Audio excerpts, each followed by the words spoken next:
एका महत्त्वाच्या विषयावर आपण बोलणार आहोत, तो म्हणजे भारत आणि भारताचा व्यापार। एका काळात असं म्हटलं जात असे की भारत हा सोन्याची चिडिया असणारा देश आहे किंवा भारतामध्ये सोन्याचा धूर निघतो, अशा प्रकारची कन्सेप्ट आपल्याला सांगितल्या गेलेली आहे। मग खरंच भारत हा इतका श्रीमंत देश होता का की ज्यामध्ये सोन्याची चिडिया म्हटल्या जात असे की किंवा ज्यामध्ये भारतात सोन्याचा धूर निघत असे? तर याचं उत्तर निश्चितपणे हो हे आहे।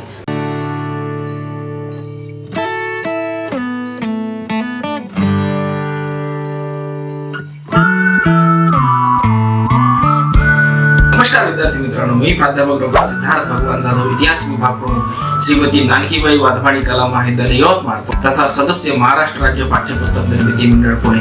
विद्यार्थी मित्रांनो, आज एका महत्त्वाच्या विषयावर आपण बोलणार आहोत, तो म्हणजे भारत आणि भारताचा व्यापार। एका काळात असं म्हटलं जात असे की भारत हा सोन्याची चिडिया असणारा देश आहे किंवा भारतामध्ये सोन्याचा धूर निघतो, अशा प्रकारची कन्सेप्ट आपल्याला सांगितल्या गेलेली आहे। मग खरंच भारत हा इतका श्रीमंत देश होता का की ज्यामध्ये भारतासारख्या देशाला सोन्याची चिडिया म्हटल्या जात असे की किंवा ज्यामध्ये भारतात सोन्याचा धूर निघत असे? तर याचं उत्तर निश्चितपणे हो हे आहे। त्याचं कारण असं आहे की भारताला सुरुवातीपासून व्यापाराची देणगी लाभलेली आहे आणि भारतात सोन्याच्या खाणी नाही आहेत, पण भारतामध्ये जो व्यापाराच्या निमित्तानं देश विदेशातून पैसा येत असेल, तो भारताचा व्यापार हा भारताला सोनं आणण्यासाठी मजबूर करत असे। विविध देशातील नागरिक आपल्या देशामध्ये येऊन आपल्या देशातील वस्तू घेऊन जात असत। मग कापड असेल, साखर असेल किंवा वेगवेगळ्या प्रकारचे तलम वस्त्र असतील, या माध्यमातून आपल्याला देशामध्ये मोठ्या प्रमाणात कापडाच्या माध्यमातून सोनं प्राप्त झालं।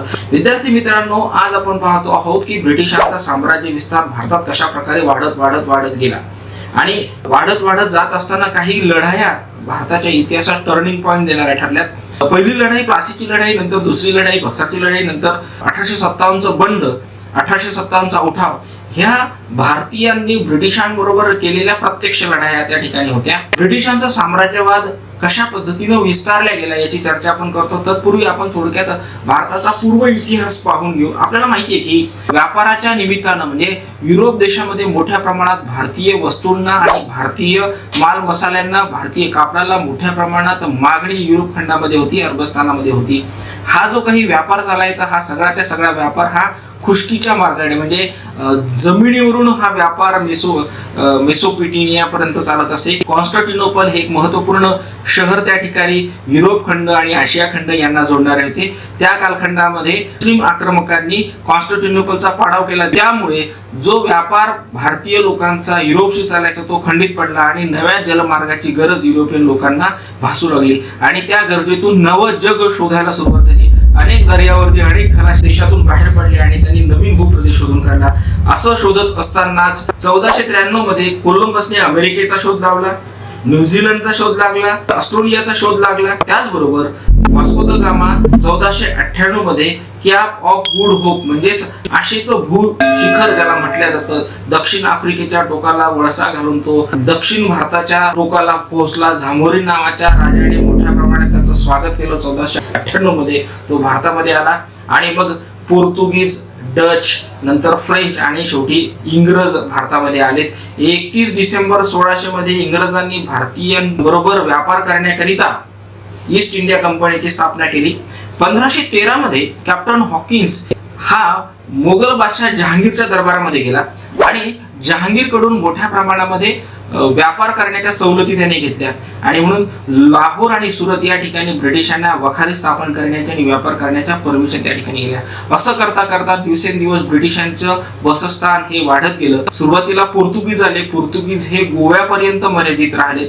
त्यानंतर डच आणि फ्रेंच हे हळूहळू भारताच्या बाहेर गेले, कारण डचांना भारतात पाहिजे तेवढ्या मोठ्या प्रमाणामध्ये आपला विस्तार करता आला नाही, म्हणून ते इंडोनेशियामध्ये गेलेत असं आपल्या लक्षात येतं। त्यानंतर फ्रेंचांचा वांदेवाशच्या लढाईमध्ये निर्णायक पराभव झाला आणि फ्रेंच देखील देशाच्या बाहेर गेलेले आपल्याला दिसून येतात। पण आज आपण पाहतो प्लासीची लढाई।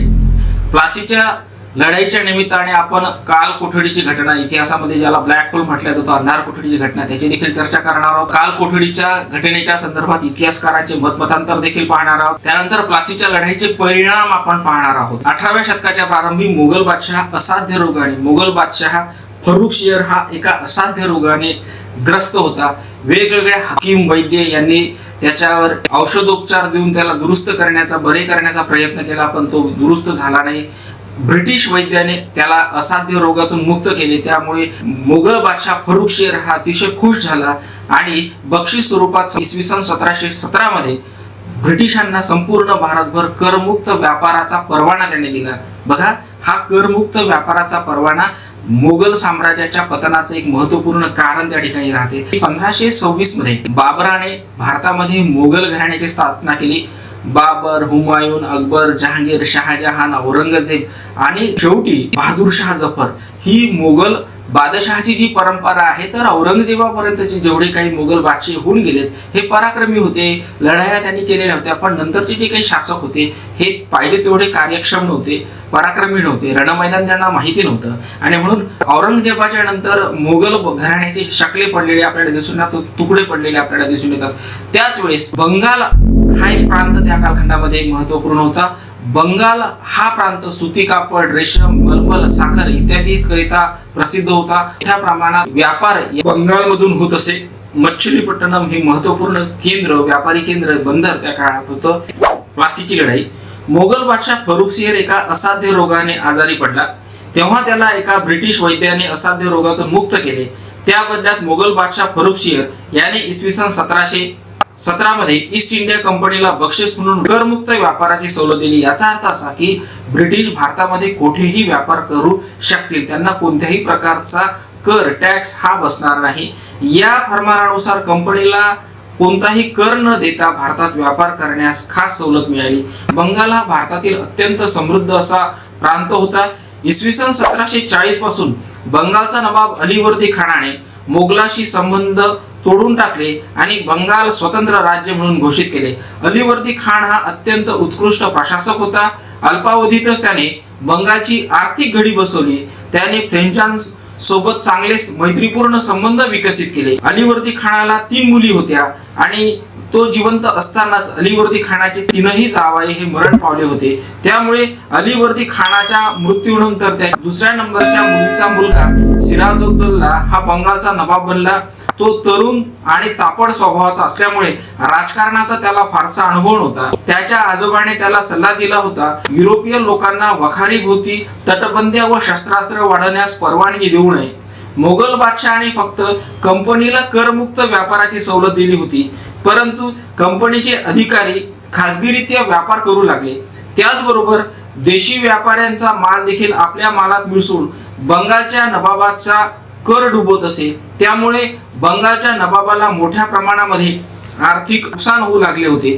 त्यामुळे बंगालच्या नवाब आणि ब्रिटिश ह्यांच्या संघर्ष होणे साहजिकच होते. त्याच कालखंडामध्ये इंग्लंड आणि फ्रान्स या 2 देशांमध्ये युद्ध सुरू झाले. त्या काळातला इंग्लंड आणि फ्रान्स हे 2 महासत्ता असणारे देश होते. युरोप खंडात जर का इंग्लंड आणि फ्रान्स यांच्यात युद्ध सुरू झालं किंवा जगामध्ये कुठेही जर युद्ध इंग्लंड आणि फ्रान्स मध्ये सुरू झालं तर प्रत्येक ठिकाणी युद्धाचे पडसाद त्या देशावर पडत असत. इंग्लंड आणि फ्रान्स मध्ये देखील युद्धाची थिंगी पडली आणि कलकत्ता सुरक्षित ठेवण्याच्या दृष्टिकोनातून ब्रिटिश अधिकाऱ्यांनी कलकत्त्यामधील वखारीभोवती तटबंदी आणि शस्त्रास्त्राचा साठा करण्यास सुरुवात केली. यावर सिराजुद्दौलाने आक्षेप घेतला आणि कोणत्याही प्रकारची वसाहत तुम्ही सुरक्षित करू शकत नाही अशी मागणी त्याने त्या ठिकाणी केली आणि हे मूळ कारण त्या ठिकाणी संघर्षाचं राहिलेलं आहे. आणि म्हणून सिराजुद्दौला 60,000 सैन्य घेऊन ब्रिटिशांच्या सैन्यावर चालून गेला. कासिम बाजावर हल्ला सिराजुद्दौलाने केला. कासिम बाजार ही त्या काळातील ब्रिटिशांची कलकत्ता मधली वसाहत त्या ठिकाणी होती. ब्रिटिश गव्हर्नर डॅक हा कलकत्त्याच्या दिशेने फ्लुटा या ठिकाणी पळून गेला आणि रॉबर्ट क्लाइव्हच्या मदतीची वाट तो पाहू लागला. इतिहासामध्ये अतिशय महत्वपूर्ण असणारी ही घटना काल कोठडीची घटना किंवा जिला अंधार कोठडी असे म्हटलं जातं. सिराजुद्दौला ब्रिटिशांना जेरबंद करण्यासाठी, ब्रिटिशांचा साम्राज्य विस्तार रोखण्यासाठी, ब्रिटिशांच्या वखारीभोवती त्यांनी जी तटबंदी करण्यास प्रारंभ केला होता, ह्या तटबंदीला विरोध करण्यासाठी 7,000 सैन्यानिशी सिराजुद्दौला कासिम बाजार कलकत्त्याच्या दिशेने निघाला। त्या ठिकाणी ब्रिटिश अधिकारी गव्हर्नर डक हा कलकत्त्याच्या दक्षिणेस प्लुटा येथे पळून गेला आणि रॉबर्ट क्लाईव्हची मदतीची तो वाट पाहू लागला। 20 जून 1656 मध्ये सिराजुद्दौलाने कलकत्त्याचा किल्ला फोर्ट विल्यम आपल्या ताब्यात घेतला। ब्रिटिश वखारी ताब्यात घेतल्यात। आपला हुकूम न मानणाऱ्यांना ब्रिटिशांना शिक्षा करण्यासाठी सिराजुद्दौला 60,000 फौजेनिशी ब्रिटिशांवर चालून गेला। ब्रिटिशांनी कासिम बाजार येथे वखार लुटून त्याने कलकत्त्यावर हल्ला केला। नवाबाच्या एवढ्या प्रचंड सैन्या समोर मुठभर ब्रिटिश सैन्याचे काहीही चालू शकले नाही। त्यात वखार प्रमुख ट्रॅक आपल्या सहकार्यानिशी कलकत्त्याच्या दक्षिणेस हुबळी नदीच्या मुखावर असणाऱ्या फ्लुटा या ठिकाणी पळून गेला। रॉबर्ट क्लाईव्हच्या मदतीची तो वाट पाहू लागला। इसवी सन 12 जून 1756 रोजी नवाबाने कलकत्ता काबीज केले आणि तेथील ब्रिटिश नागरिकांना एका कोठडीत डांबून ठेवले। एका ब्रिटिश पत्रकाराने लिहून ठेवले आहे की 18 फूट लांब, 16 फूट रुंद आणि 10 फूट उंच अशा छोट्याशा खोलीमध्ये 146 ब्रिटिशांना, लहान मुले, बालके, महिला यांना अंधार कोठडीमध्ये कोंडून ठेवले। त्या खोलीमध्ये 2च लहानशा खिडक्या असल्याने शुद्ध हवेच्या अभावी 146 पैकी 126 लोक मरण पावले। या घटनेला इतिहासामध्ये अंधार कोठडी किंवा काल कोठडीची घटना असे म्हणतात।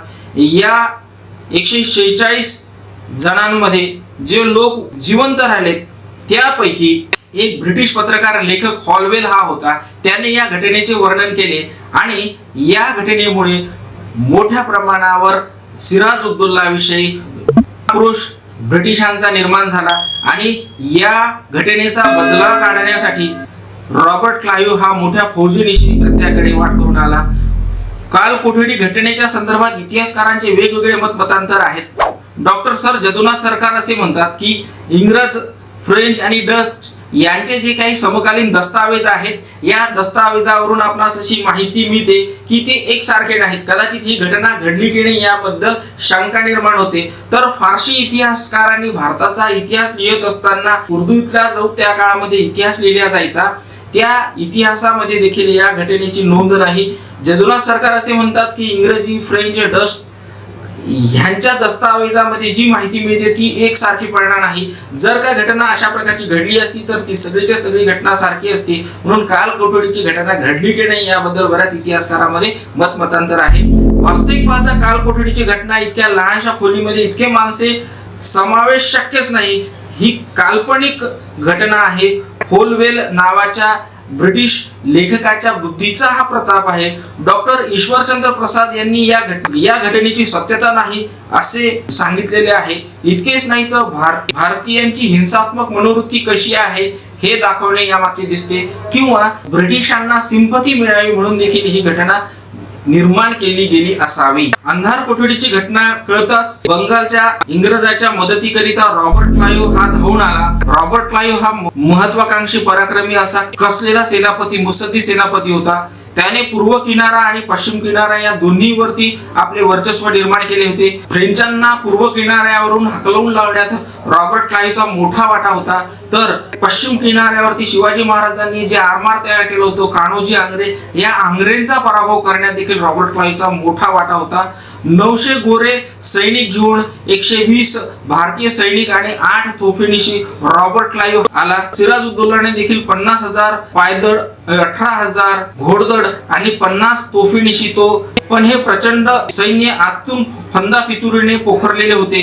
प्लासी या गावाजवळ उभे सैन्याची गाठ पडली। रॉबर्ट क्लाईव्हने सिराजुद्दौलाचा सेनापती आणि जावई असलेला मीर जाफरला गुप्त करार करून त्याला आपल्या बाजूने वळवले आणि या गुप्त करारामध्ये असे ठरले की सिराजुद्दौलाचा जो जावई आहे मीर जाफर, ह्याला नंतर बंगालचा नवाब बनवण्यात येईल, म्हणून मीर जाफरला बंगालचे नवाब बनवावे। मीर जाफर त्या बदल्यामध्ये 1 करोड रुपये इंग्रजांना देईल। कालपी पर्यंतची जमीनदारी ब्रिटिशांना मिळेल आणि फ्रेंचांना राज्यातून बाहेर हाकलावे। इंग्रज फौजांचा खर्च मीर जाफरने दिला। अशा प्रकारचा गुप्त स्वरूपाचा रॉबर्ट क्लाईव्ह आणि मीर जाफर यांच्यामध्ये झाला। 30 जून 1757 रोजी दोन्ही सैन्य समोरासमोर आले, पण युद्धच झाले नाही. युद्ध न होता रॉबर्ट क्लाइव्हचा यामध्ये विजय झाला, कारण सिराजुद्दौलाचा सेनापतीच या युद्धामध्ये सहभागी नसल्यामुळे रॉबर्ट क्लाइव्हने सिराजुद्दौलावर आक्रमण केले. इंग्रजांच्या कवायती सैन्यापुढे व तोफखान्यापुढे सिराजुद्दौलाच्या सैन्याचा निभाव लागला नाही. सिराजुद्दौला मुर्शिदाबादच्या दिशेने पळून गेला. या लढाईत ब्रिटिशांचे अवघे 19 सैन्य मारले गेले.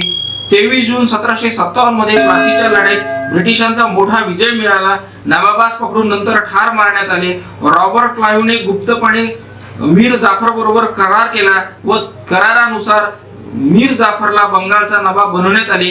अशा प्रकारे बंगालचा नामधारी शासक, कठपुतली शासक म्हणून मीर जाफरने सत्ता हातामध्ये घेतली. मीर जाफर हा जरी बंगालचा नवाब बनला असला, पण अशा या लढाईचे दूरगामी परिणाम झालेले आपल्याला दिसून येतात. प्लासीच्या लढाईचे दूरगामी परिणाम भारतीय समाज माणसावर आणि राजकारणावर झालेले दिसून येतात. मोठ्या प्रमाणात आर्थिक व राजकीय दूरगामी परिणाम घडून आले. टॅक्सच्या स्वरूपामध्ये जो रेव्हेन्यू तयार होत असे, जमा होत असे, तो रेव्हेन्यू दिल्ली आणि बंगालपर्यंत जात असे, तो रेव्हेन्यू आता मिळणं बंद झालं. इंग्रजांचे राजकीय दृष्ट्या महत्व वाढले, कारण इंग्रजांनी फ्रेंचांचं उच्चाटन बंगाल प्रांतातून केलं. इंग्रज बंगालचे वास्तविक शासक बनले, कारण रॉबर्ट क्लाइव्ह हा अतिशय मुत्सद्दी आणि कसलेला राजकारणी होता. म्हणून मीर जाफरला त्याने नामधारी शासक म्हणून बंगालच्या तख्तावर बसवले असले तरी वास्तविक सत्ता ही रॉबर्ट क्लाइव्हच्या म्हणजे ब्रिटिशांच्या ईस्ट इंडिया कंपनीच्या हातामध्ये होती. मीर जाफर हा कठपुतली बाहुली शासक बनला, नवाब बनला. बंगालच्या नवाबाला 1 करोड रुपये नगदी स्वरूपात आणि 24 परगणे ब्रिटिशांना या निमित्तानं मिळाले. बंगाल, बिहार, ओरिसा यासारख्या भूप्रदेशावर इंग्रजांचे वर्चस्व निर्माण झाले. रॉबर्ट क्लाइव्हला बक्षीस म्हणून ईस्ट इंडिया कंपनीने 20 लाख रुपये आणि वॉटसनला 10 लाख रुपये दिले आणि नंतरच्या कालखंडामध्ये खासगी व्यापाराचा भरभराट झालेला आपल्याला दिसून येतो. अशा प्रकारे आपल्याला लक्षात येतं की बंगाल सारख्या सदन प्रांतावर ब्रिटिशांनी कशा प्रकारे सत्ता प्रस्थापित केली आणि फंदा फितुरीमुळे निश्चितपणे आपण पराभूत झालो असं आपल्याला म्हणता येईल. तर इथं आज आपण थांबतो मित्रांनो. चला पुन्हा भेटू एका नव्या व्हिडिओमध्ये एका नव्या विषयासह. धन्यवाद.